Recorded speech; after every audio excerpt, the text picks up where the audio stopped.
জীবনে কিছু সম্পর্ক জন্মসূত্রে আসে, আর কিছু সম্পর্ক হৃদয়ের গহীন থেকে গড়ে ওঠে।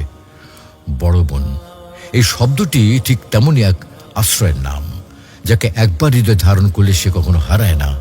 আমার আদরের বড় বোন, সে শুধু আমার রক্তের সম্পর্ক নয়, সে আমার দ্বিতীয় মা, আমার বন্ধু, আমার গোপন কথা রাখার ডায়েরি।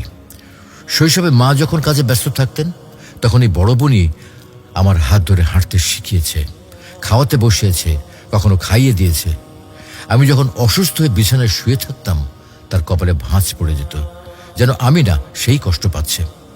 ছোটবেলার সেই নিঃস্বার্থ স্নেহ, সেই নির্ভরতা আজ আমার জীবনের শ্রেষ্ঠ স্মৃতিগুলোর মধ্যে অন্যতম। আমার বড় বোন কখনো রেগে গেছে, কখনো শাসন করছে, কিন্তু সেটা সবসময় ছিল আমার মঙ্গলের জন্য।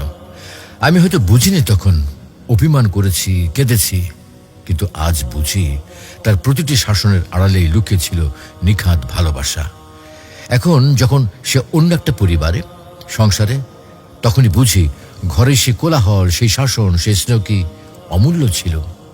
একটা সময় ছিল যখন স্কুলে যাওয়ার আগে আমার চুল বেঁধে দিত, ব্যাগ গুছিয়ে দিত, এমনকি খেয়াল রাখতো যেন আমি টিফিন নিতে না ভুলি।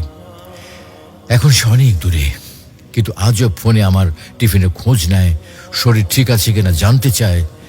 এমন ভালোবাসা শুধু একজন বড় বোনই দিতে পারে। বড় বোন মানেই হলো ছায়া হয়ে পাশে থাকা এক মানুষ, নিজের সবটুকু দিয়ে ছোট ভাই বোনকে আগলে রাখে, নিজে কষ্টে থাকলেও মুখে হাসি রাখে, নিজের স্বপ্ন বিসর্জন দিয়ে আমাদের স্বপ্ন পূরণে সহযোগী হয়। এমন নিঃস্বার্থ ভালোবাসার নামই তো বড় বোন। আজ যখন আমি জীবনে নানা কঠিন সময় পার করছি, তখন সেই কণ্ঠস্বর ভেসে আসে, ভয় পাস না, আমি তো আছি। এই শব্দটাই আবার বাঁচতে শেখায় আমাকে। আমার আদরের বড় বোন, তুই জানো না, তুই না থাকলে আমি এতটা শক্ত হতে পারতাম না। তুমি আমার জীবনের আশীর্বাদ। দোয়া করি আল্লাহর কাছে, আল্লাহ যেন তোমাকে সুস্থ রাখেন, শান্তিতে রাখেন। তোমার মতো বোন পাওয়াটা আমার জীবনের শ্রেষ্ঠ উপহার।